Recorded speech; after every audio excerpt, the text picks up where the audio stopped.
Hello and welcome to Nolo Time, episode 69. My name is Ovid Velez and with me is the most interesting man in the world, Joel Young. Yo, yo, yo, yo, yo, what's up, Nolo Time? Good to be with you here in another great episode. Obed, we've got a couple topics that I'm really got some strong opinions on, but it's going to be a good one. Yep, Netflix, dude. It happened. It finally happened. But Joel, what's up? Anything new?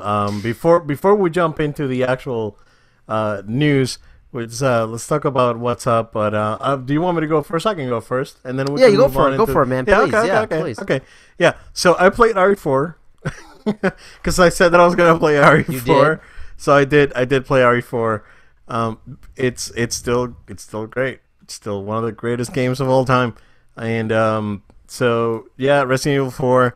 It's funny because you have to every time I play this game, Joel. It's the same thing always happens, which is that I have to relearn that game does not have a free moving camera. The camera is static behind, like an over the shoulder camera. You can Right. look sideways. You can move the camera like right to left, and but not move it 360. Not move it around your character. RE5 you could do that. RE6 of course you can. More modern action games you definitely can do that. But for Resident Evil 4 that was not the case. So I had to go back and teach myself. I was like, yeah, I can't move. So I need to, if I want to move, I need to actually move around with the left stick or stand and aim and then move. So played that. That was good. That was good. I played I want to say 3 hours maybe. Of RE4, and I did check out, Joel. There was a free DLC for Final Fantasy 15, that got released. I want to say about a month ago, and it was a crossover event, or basically one of those marketing crossover events with Terra Wars, which it's I think called Terra Battle over here in the West, and it's a mobile phone. It's a mobile game basically out for iPhones right now. But apparently the game's doing really really well in Japan. Of course, Japan are big into mobile gaming. So the game is actually the Terra Wars is actually created by Hironobu Sakaguchi, which is the creator of Final Fantasy. And of course, if you know Final Fantasy history and Square Enix history, Sakaguchi was pretty much fired because he almost bankrupt Squaresoft back then, and that's why they had to merge with Enix and be able to survive. And that's how all these other series like Dragon Quest got incorporated into the family. But I went ahead and played that DLC, Joel. I wasn't expecting much, and I'm glad that I didn't, because I turned on. This was very early Saturday morning. This was like 7:30 in the morning on Saturday. So I turned it on. I was like, oh, I'm gonna check out the DLC today. So I put it in, make sure that I had everything I need to trigger the event, go and do the event. It was very easy, very simple. There's a character called Sarah from Terra Wars. I think she's pretty good. She's a pretty good character. Actually matches like Noctis quite well, and voice acting is it's really good for for both characters. Ashley Birch voiced Sarah on this DLC, and it's about an hour long. 45 minutes. It's not even that long, and it's easy. It's super easy. So it's nothing too compelling. It's cool, free. So if you want to check it out, it's one of those cross marketing things. But I was like, all right, I checked out the DLC, so I'm gonna go and play something else right now. No, man, I stayed with the Choco Bros. It's like I haven't stayed with my Choco Bros for a while, so I just kept playing Final Fantasy 15 for a few more hours. So man, 168 hours on that game, Jill. It's the most hours I put on any game. I think the only one that comes close was probably Street Fighter 4. I probably did around 150 on. Wow. But dude, Yeah, I still love that game so much. It's crazy. It's like still holds up for me. It's one of those games. I don't get tired about talking about Final Fantasy 15. It's one of my favorite games ever. So Fantastic. yeah, but that's all I got. I did have plans to rent Ant-Man to watch it, but I was busy over the weekend, so I didn't get a chance. So hopefully next weekend I'll be able to Nice. take a look at that. Very nice. Very nice. Recommend it for sure. It's a good one.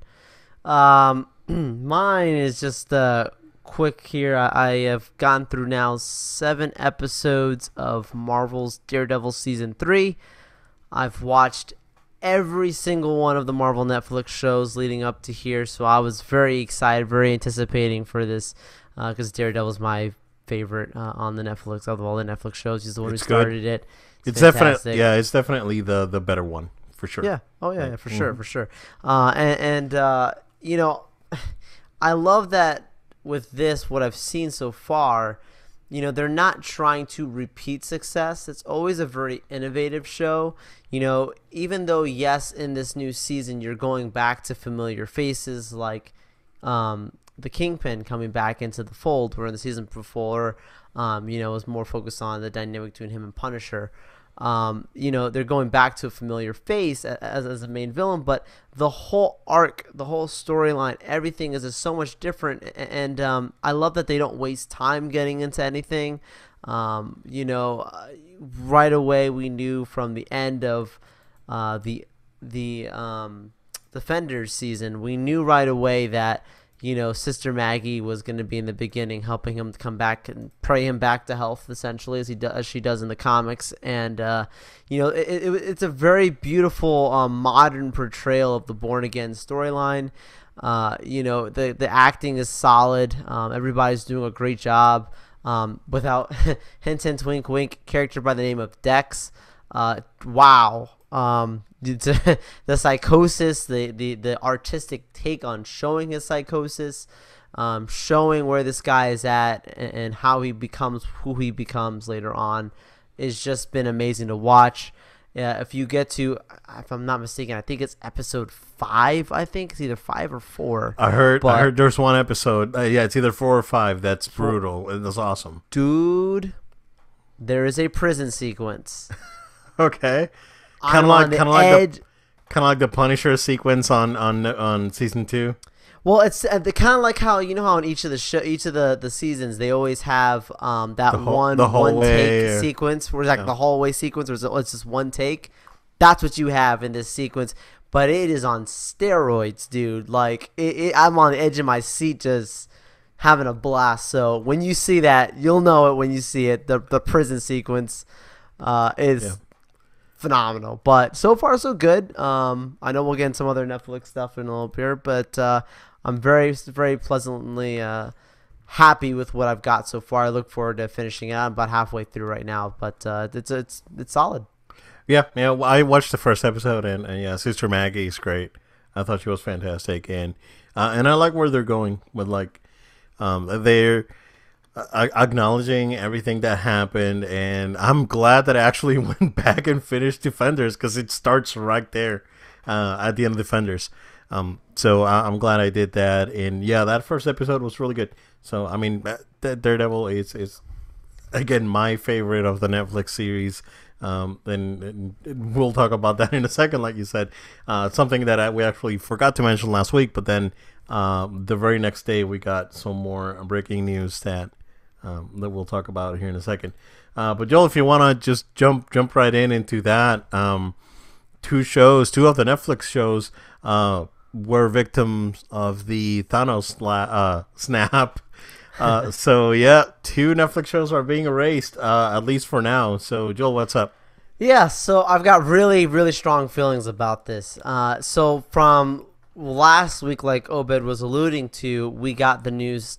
Netflix is no longer going to be continuing with Iron Fist, and they were moving that off for the sake of another show that they were introducing. Another, I forget the name of the show, but it's another kung fu kind of style show, I believe, that they were going to be bringing into Netflix. They announced that last week, joined together.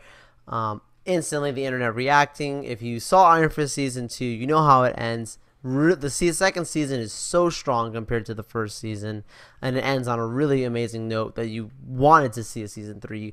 Where in season 1 you could care less if you got second season. You're like, all right, I got what I want, whatever.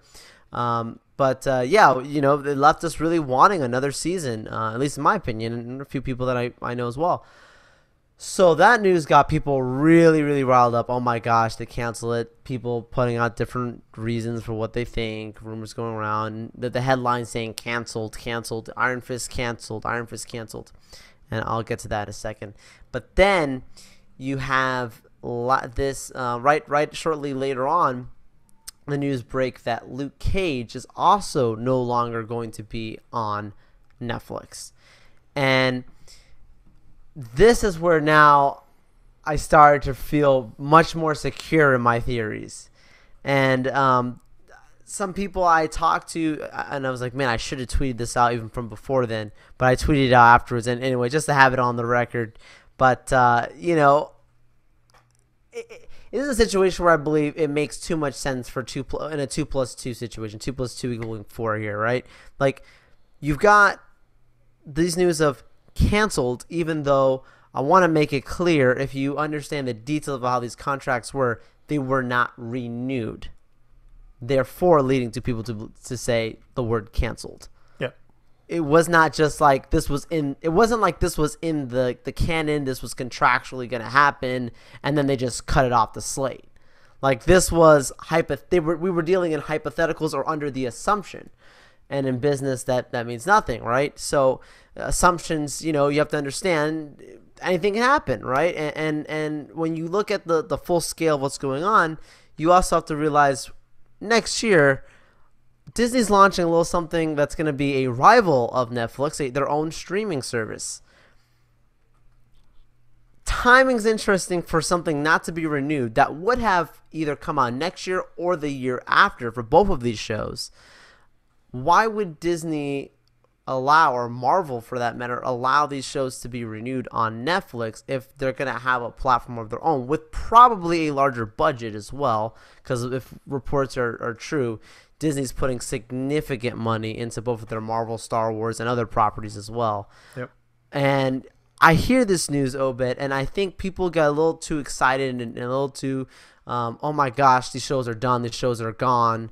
And it's like, they're gone for now. That doesn't mean that they're gone forever. And I think, don't be surprised. I'm going to put it out here on the show. Don't be surprised. Shortly after this, you're going to hear Jessica Jones as well. The same thing, because there was no announcement for a renewal for that as well. The moment all these shows ends, no announcement for a renewal. Daredevil's been out now for a few days.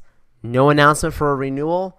Hold your horses. Let's see what happens. Let's play it out. But I think it just makes too much sense, Disney having their own streaming service next year, and these shows, the timing of these shows not being renewed, or as people are putting headlines, canceled. Yeah. Well, would have to see what the initial agreement with Netflix was, and I don't know the details. I don't know if it was this was an in perpetuity deal until canceled or until not renewed, which could have been the case. We haven't heard anything about Daredevil or Jessica Jones, for that matter. But what's interesting, Joel, do you think this would be that this series will be rebooted in the new service, or will they carry over? Okay, I would refer to it as a soft reboot, which I don't like to use that terminology, honestly, but for this, I think it matters. Fans have been clamoring for a Heroes for Hire series. I believe that they would relaunch them in essence with a Heroes for Hire. Yes, their origins have already been explained, but kind of giving them a soft reboot in a sense with the same actors, or maybe different, but more than likely I believe the same actors, because I don't think they weren't happy with them. But yeah, I could see a soft reboot situation. I also could see a Daughters of the Dragon being brought in as well, with how strong that was in between both Luke Cage and Iron Fist. So they might spin it out differently rather than just having these singular shows, but all these characters coming back in some type of fashion on the new Disney streaming. Yeah, I think that they were the two weakest of the Marvel Netflix shows, and not being the weakest doesn't mean that they're bad, right? Because but like I said, I actually struggled quite a bit to finish the first season of Iron Fist. I haven't gotten started with season 2. I got too much on my plate right now, so whenever I get a chance, I'll watch that. But it's interesting, and I think what ideally Netflix would have done with these two properties is basically not have them sit as two separate properties, and I would have taken both Luke Cage and Iron Fist and made a one series. Luke Cage and Iron Fist have like a buddy thing going on, because that was alluded with Defenders, and I would have liked to have seen that. Maybe we'll see it with a new service. I know you didn't watch the second season of Luke Cage, but there was a few episodes that, with spoiler alert, but Iron Fist is in there for a few episodes of them kind of teaming up. So you did get a little bit of that flavor there. So I know that's where people were thinking of that Heroes for Hire, Daughters of the Dragon kind of comparison. Okay. Yeah. That I would have liked to have seen that, but at the same time, it's like I haven't even seen season 1 of Luke Cage. So I can understand the decision from the part of Netflix on moving on from these two properties. I just think that the buzz overall and social media buzz wasn't great for both shows. It was okay. They were well received, but they didn't set the world on fire like Daredevil did, and even Jessica Jones did. At least on the first season. This second season has been very quiet. Like, there hasn't been a lot of buzz around it. And again, I haven't gone back. I haven't watched season 2. Jessica Jones season 1 was great, but I think this Marvel shows could be 10 episodes long. I know that they really like to go for that 13. They sometimes seem to stretch it a lot, but we'll see where they end up. And I know that Disney is really making the case for that service quite a bit. They're really putting a lot of money behind it, and they really want to come in as a competitor. And like we've mentioned before, whenever Disney is in something, they're in it to win it. Absolutely. And when the moment that Disney got the rights back to Daredevil, because remember, that wasn't something that Disney had all along with that initial Marvel deal. That was something that they got a little later on. So the moment they got him back, everyone thought they were going to put him in a movie right away or whatever. They had plans for this separate, Netflix at the time.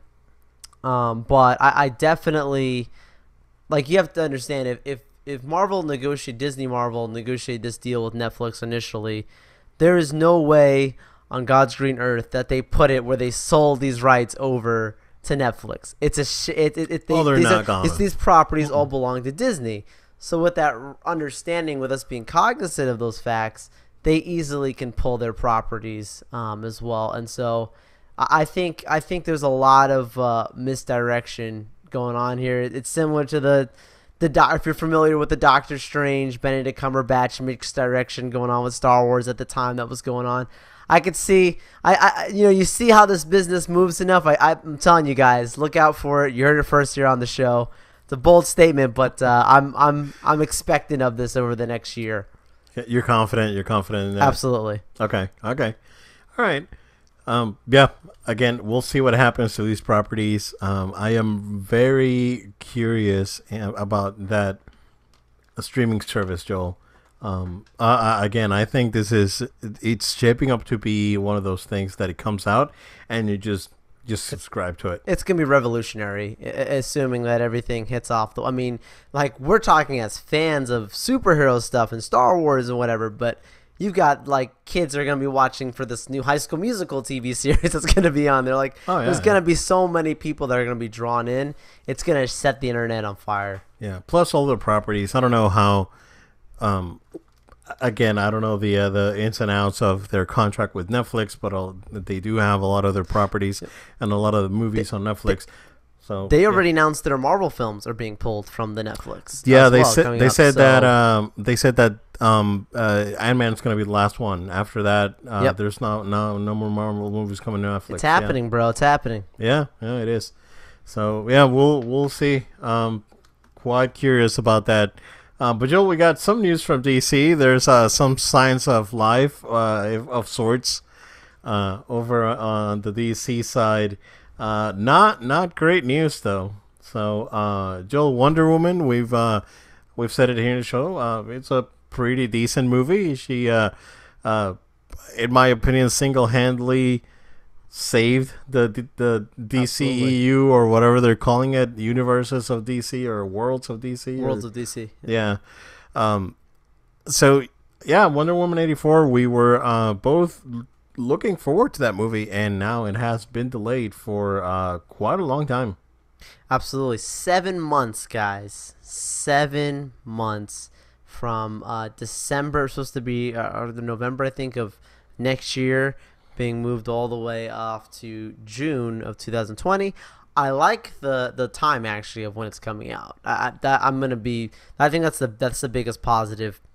The first movie came out the first week of June, and I thought that was a really nice place to put your flag down. Marvel has always put the flag down in May on Comic Book Day. That's always been a Marvel movie, typically an Avengers movie, but always a Marvel movie in general coming out on Comic Book Day. So I think that Marvel put that flag down. It's going to be there forever. But I think June is a great time in the summer to have a DC movie, because Marvel doesn't typically release movies then. It's usually May and July, November.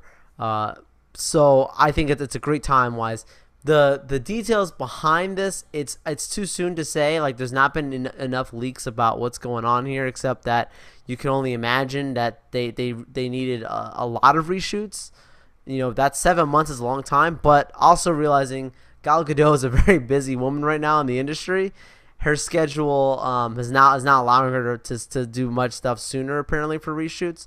So they have to give themselves enough time to put this movie together. And with all due respect, with what just happened with Henry Cavill and his departure, they better keep their talent happy. So they'll work around her schedule, because they can't afford to lose Gal Gadot's Wonder Woman. So some interesting stuff there. Yeah, I have another theory, Joe.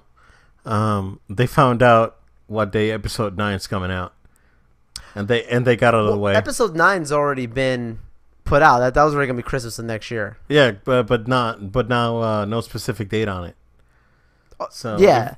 Well, I think this was going to be. They already had moved this to November. I think a month. Oh, they before. moved to November. Okay, Yeah. okay. So Yeah, I was thinking, I was like, maybe they're trying to move away from Star Wars. Yeah. Which, I mean, it would make sense. Like any movie would definitely try to stay away from either Star Wars or Avengers. It's like just might as well just delay your movie 2 months or whatever. Yeah. Or you know, it would not make sense. But Obed, think about it. Next year, there is no DC films that are going to come out. Wonder Woman was the one movie on the slate. They moved to a one movie a year thing from trying to have two. They moved to one movie a year. They have Aquaman coming out this year. There is no DC movies in the canon for next year. We're going to wait a whole year. I didn't realize that. That's crazy. I didn't realize that, man. Warner, what are you doing? What are you doing? Yeah, it's like, wild. Yeah. Meanwhile, I mean, next year, what is it this year that it's the only year since Iron Man 1? What that was? What 2008? 2008. Yeah, it's that we're only getting 2 Marvel movies. So we got Avengers and Ant-Man, right? That was it. Oh, Black Panther came out this year. Yeah, we had 3. Yeah. They moved to 3. We're gonna have 3 again next year. They're probably gonna end up moving now to 4 now with the X-Men characters coming in. That's been summarized for a while. Basically having a movie every quarter of the year. That's just incredible. They're hitting it. They're hitting it. And there was another movie schedule for Disney that got leaked. That was pretty crazy. I don't know if you get a chance to see it. All this like secret projects and unannounced movies that already have release dates. Oh yeah, and it's nuts, man. Next year's gonna be criminal, man. With all those games coming out the first 3 months of the year, 4 months of the year. Right. Movies coming out since starting with Captain Marvel comes out March, right? Yes. Yep. So March, May, July, all this other Disney stuff that's coming out, Aladdin, Lion King, that still doesn't have a date. Man, it's gonna be crazy. Yeah, but no DC. No DC. Oh, hey. Come to DC. think of that. Yeah. I just realized that, man. I'm sorry. Poor Yeah, it's DC. not the news I want to hear. I I know, wanted seriously. Wonder Woman next year, and I've I was said it. hoping the following year we'd have the Birds of Prey. Yeah, I've said it multiple times. I want DC to succeed. So, well, it's unfortunate. But speaking of delays, Joel, Days Gone. It is the only game that is exclusive to PlayStation that has been confirmed to have a date for next year, and that game has been delayed for about 2 months. So it was scheduled to come out, I believe it was third week in February. It was coming out the same week as this game that I think it's canceled for Xbox, Crackdown. Yep, I think that I don't think that thing's ever coming out. we're not shocked. So they actually moved the date from February to April to quote work on additional polish on the game, which is fine. A delayed game can eventually be good. A rushed game can be terrible forever. That's what Miyamoto said. So I'm a strong believer in that. I don't get upset when games get delayed because I know what goes on behind the scenes and all the work that goes into making a video game. So that to me doesn't affect me personally. Also, Days Gone is not a game that I'm particularly excited about. It looks okay. It looks like it's going to be good, but it doesn't move my needle. There's already a lot of games that are coming out early next year that are doing that. Kingdom Hearts, Resident Evil, Devil May Cry, and Sekiro, and all this stuff coming out early next year. So, but yeah, Joel, what do you think about that? It's really not that bad of a delay. I'm being honest. 2 months is not terrible. Also realizing the nature of people's schedule getting closer to the summertime. It might actually work out all around. Just for obviously both, it's gonna work out for sure for the developers, but also maybe for the consumer. I mean, you're saying it's a busy, crowded market. Yep. The only thing is that the game was supposed to come out originally, I think next week. It was like the first week in November. Yeah, and it got moved to February, and now it got moved to April. Yeah. So that doesn't bode necessarily well when it comes to to delays like that. Although the same thing happened to Uncharted, and we know that Uncharted 4, and we know it's a Phenomenal. freaking masterpiece. I love it. So yeah, it may not be anything. It Not may gonna be just Uncharted. No, it's not gonna be Uncharted, but it's not gonna be. But it's not going to be, mediocre. I don't think this game's going to be mediocre. I think it's going to be okay. Same. This is going to be in the, high 70s, mid 80s sort of range for reviews. I don't think it's going to set the world on fire, but it'll do okay, and it'll sell well, of course. So, yeah, I mean, these guys have been working on this game for a very, very long time, so we'll see what happens with that. We've waited this long. We can keep waiting. Yeah, and it's not like there's a shortage of Games. of games and things to play, because it's quite the contrary.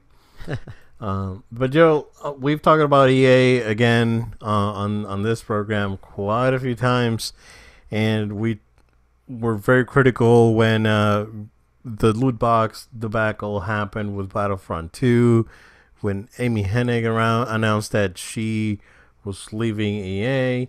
And now, Joel, this week we got news that Assassin's Creed co-creator Jade Raymond, who joined EA to work on that game that Amy Hennig was working on, also left EA. So, Joel, trouble at EA. They lost confidence on single player games, or they're still saying single player games are dead, and we're gonna talk about that in a second when we talk about NPD numbers for September. But man, talk about not keeping their fans happy, dude. Not at all. I smell blood in the water, man, and I feel bad because EA is one of those people like. They used to be the guys. They used to be up there for a time, but Obed, I'm seeing some stuff going on there, so I'm hopeful they can, from a sense of their creatively, they can get some things in perspective, because I don't want to see bad news for them. Oh, absolutely not, absolutely not. And speaking of bad news for them, having Jade Raymond, which is a top talent. That's like Absolutely. top tier. That's top tier talent in the industry, and also Amy Hennig. They're like two elite. I would say right now they're probably the top two female game developers, if you want to say Absolutely. that, Yeah. because there's Jade being a studio head, co-creator of a gigantic series, one of your personal favorites, and you got Amy Hennig, which is a fantastic story writer and director, if you want to call her story director. Oh man, dude, EA, I don't know. I really have no clue what they're doing at this point. I don't know if you saw that they said today that Battlefield 5 is, which was delayed a month, will not have their battle royale mode until April of next year. So it's not going to be available on release. Meanwhile, Call of Duty is still going crazy and doing great numbers, and critics and gamers alike are praising the game and saying that the game's fantastic. So man, I really feel that there's really there's real trouble at EA. It would surprise me that it wouldn't surprise me that they finish this Star Wars project they're working on, and that's it. And then after that, Lucasfilm decides to pull the license, and give the license to someone else. Again, having Spider-Man be a gigantic success for Sony, both critically and financially, Absolutely. proves that the single player games are not dead. God of War. I don't know if you saw that Nier Automata got nominated as best Xbox game of the year. It's like I mean it to me it's like game of the generation, right? But it got Xbox though. Yeah, because it came out for Xbox this year. Okay. So it came out like a year later, or a year and a half later. So single player games, dude, they're delivering. They are not dead. They're not even close to dead. They're not even on life support. No, absolutely not. Final Fantasy 15, which was a very polarizing game, sold very, very well. And Square Enix is saying is that they're still selling a lot because the game has been on sale a lot on PSN. They released that Royal Edition with all the DLC and expansions included. I was one of the people that bought the Deluxe Edition and ended up buying the Season Pass plus the Royal update. There's single player games, dude. To me, that's my jam, right? That's what I really love about games is single player story driven experiences. I love my competitive gaming. I love my fighting games. I love my shooters, but that's where my heart is in that single player story driven action adventure thing. So EA, I have no clue what they're doing, man. I hope that Battlefield 5 reviews well, but at the same time, I don't want it to review well because then we could have a big shakeup at EA, which is what I think it needs. I think it just needs to be shaken up, and people needs to be moved, and shareholders need to realize that the company's not moving in the right direction. So that's my opinion on that. Yeah, makes sense. Yeah. But yeah, like we were saying, Joe, MPD numbers for September are out, and yeah, man, Spider-Man is the biggest selling PlayStation exclusive in the history of PlayStation, and that's confirmed by NPD. So again, setting the charts on fire. The game's still selling really well. PlayStation 4 was the top selling piece of hardware last month. Shocker. Shocker again, right? Although There was an improvement on Xbox. Nothing too crazy. It could have been that bundle that they were having. Remember that bundle that we talked about? What was it called? The Xbox Pass or whatever. That Yep, you the pay. Games Pass. Yep. Yeah, you pay that monthly fee or 50, 40. Was it 25 or $40 a month for the Xbox with the Game Pass and Xbox Live for like 2 years? Maybe it was because of that. Maybe because the dust is finally settling. But let's go and do the top 10, Joel, for the month of September, and that is Spider-Man at number 1, NBA 2K19 at number 2, Assassin's Creed Odyssey at number 3, and Assassin's Creed came out pretty late, so I'm quite surprised to see it number 3, just coming out at the very end of the month. So that means it's performing really well. FIFA 19, Shadow of the Tomb Raider, NFL 19, Madden, of course. Forza at number 7, Forza Horizon 4, which is the best-selling Forza game to date. So that was also a record month for Forza. So something to celebrate for the Xbox guys right there. Destiny 2 number 8, Super Mario Party at number 9, and NHL 19 at number 10. So very interesting stuff on that top 10. We see, of course, his sports season. So, so we see all the sports games pop up. Yeah. Most of them drop off. I think NBA 2K19 is usually the one that hangs around the top 10 for the entire year. I think the biggest note to me is prior story. We were just talking about multiplayers, right? Obed, the biggest multiplayer on this list is probably Destiny 2, and it comes in at 8. You're gonna tell me single players are dying? Yeah, well, the thing is that Destiny, you have to think about Destiny 2 in a different way, though, because Destiny 2 it's more of a games as a service type of model, where Destiny 2, you buy the game, but you still keep buying content within the game.